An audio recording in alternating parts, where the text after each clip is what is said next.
Hey VC, TC here. I just wanted to bring you updates on some of the finds I've purchased in the last month. I haven't done an unboxing for a while. Got three different things. I actually have a bunch more I was waiting for to show up. I have a couple of shipments coming in from Record Crate. I just paid for another one today. Still haven't gotten the first two. They're stuck in the mail. The postal service sucks right now. So I thought I'd do what I've already got. First up, the two things I picked up from Record Store Day Black Friday, both of them 7 inches. There's this one, the Hootie and the Blowfish. This is the first 7-inch I've bought since 1988, probably, when cassette singles probably took off. No, I bought a 7-inch of Boot Scoot Boogie back in 93 or 94 after I moved up here. This is their cover of R.E.M's Losing My Religion, which is a song which I can't stand, but I thought Hootie and the Blowfish would be fun doing it. This is a 7-inch single, classic 45 style, regular, it's on clear vinyl. Really kind of awesome. I don't think I have any clear vinyl. So if I have a gold vinyl single from way back, 1973, We're an American Band by Grand Funk is on transparent gold. Very cool. So that's the first colored vinyl I have in a while on a 45. Excuse me. And I also picked up the 45 7-inch of Christmas Time Is Here from the Vince Guaraldi Trio. This is the vocal version, which means I assume it's the kids singing the song. This is also on an awesome green translucent vinyl. This is a UK style 7-incher with no giant hole in the middle. Obviously, I can't wait to hear these when and if I ever get my turntable set back up again. It's coming, folks, I promise, in the near future. But these are great, and this is a great collector's item. But I'll tell you, you told me 3 or 4 years ago I would be paying $14.99 for a 45. I would have told you were crazy. This one was worth it. So both those courtesy of Newberry Comics. I picked up a slew of older stuff that I've been looking for, and a few things I didn't know I was looking for, but found on the site on Discogs for CT Shop. They are Captured Tracks record store, and I picked up a few really good stuff, mostly from the 80s, but a few from the 70s and more recently. This is Jack Green and Reverse Logic. I love Jack's first album, which featured his only minor hit called Murder. I can't wait to spin this one. I think he is just awesome. You don't know him. He was really active in the early 80s. Terrific, power pop stuff from I think 82 or 83.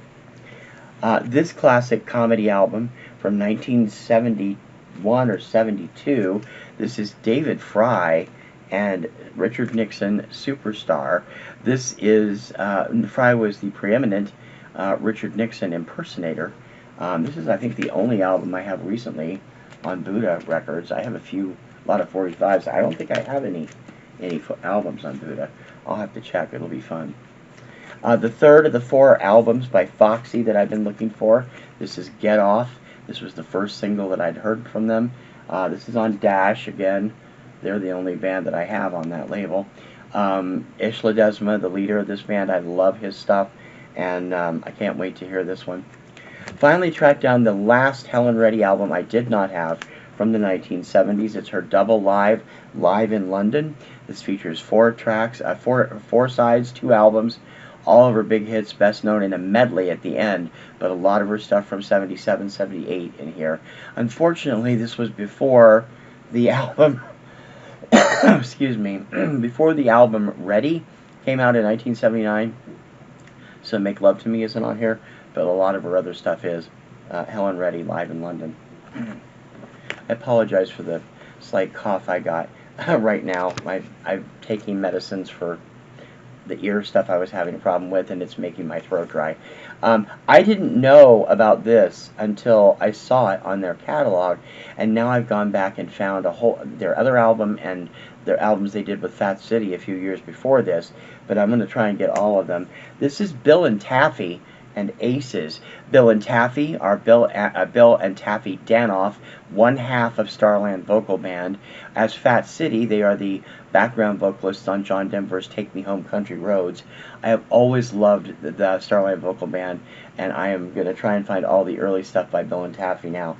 It's one of those obsessions I get with, but I can't wait to hear this. This has an early version of one of the songs they did with Starlight Vocal Band on it.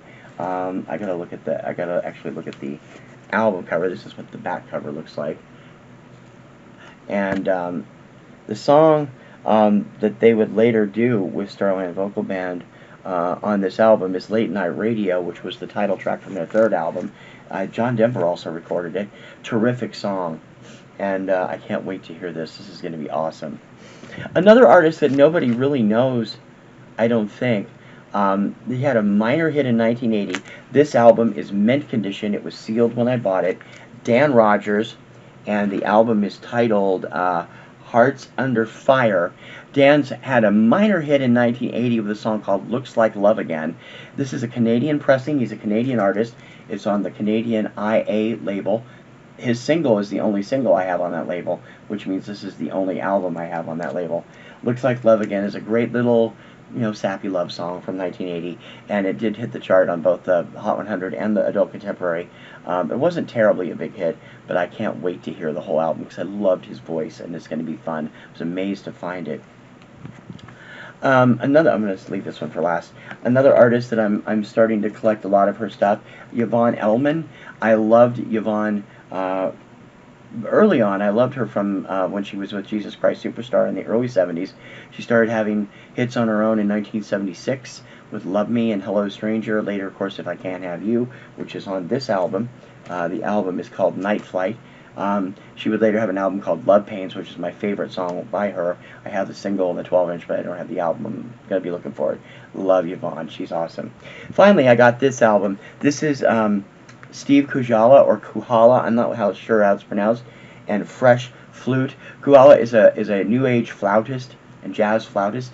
Does some great stuff. I have 2 of the tracks from this album on a sampler, and when I saw it for $1.99, and it's in great shape on CBS Masterworks FM records, I could not wait to get a hold of it. Love his stuff. Steve Kujala, or Kuhala, and Fresh Flute from 1986, I believe. 86, 87, somewhere in there.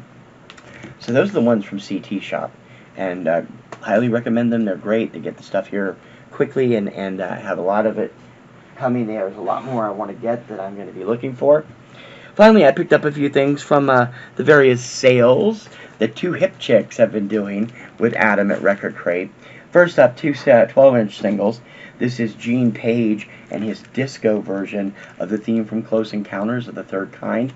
I'm not familiar with this one. I'm familiar with the one from the soundtrack album, but what I've heard of this, I listened to it online. It's really good. I love this. And a 12-inch single of Peter Brown's first big hit, Do You Want to Get Funky With Me, on TK Disco. He would have a bigger hit on the pop chart with Dance With Me in 1978.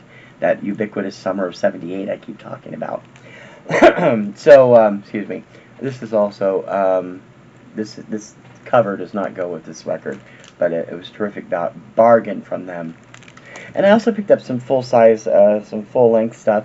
Herb Alpert and the Tijuana Bass Greatest Hits collection called Four-Sider, 2 discs. All their big hits are here from the 1960s, including Whipped Cream, Tijuana Taxi, and everything else. I'm going to be starting to collect these because I need to get some of the TJB. I've got a lot of Herb solo stuff, but I desperately need more TJB.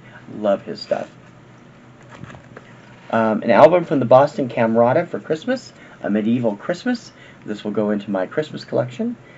Great stuff, classical, and I can consider it classical, but it's also qualifies as new age. I've actually heard this album before. That's why I ended up purchasing it. The ABC collection from Orleans. This is a great, I love Orleans anyway. This is in between hits, between having a huge hit with Still the One on Asylum after they jumped labels to Infinity, I believe? No. Must have been, well, it says they were on ABC at the time, so they must have had one album on ABC before jumping to Infinity. Love Takes Time was on Infinity, and that was 1979, but I love them, so I can't wait to hear this. And then some old stuff just for the fun of it. Living Strings presents Bob Ralston, Twilight Time. I just bought a Bob Ralston Christmas album also from Adam, which will be here sometime. Bob Ralston was the organist on the Lawrence Welk Show. My mother was a huge fan of his, and I love him too. I actually got to see him in person at Elmer's Chinese American restaurant in Moses Lake, Washington when I was 4. He was really something.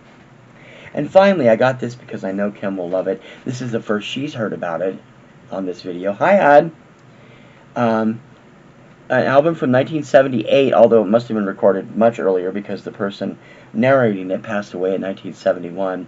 Selections from Kipling's Just So stories, read by the legendary Boris Karloff. Features 4 of Kipling's short stories with Karloff's narration, and I'm sure Kim and I will love to check this out together when I get my turntable back. So those are my purchases from November and December so far. I got more coming, and I will have more when they get here. I can't wait to check all these out. Until sometime soon, I'm TC. See you later.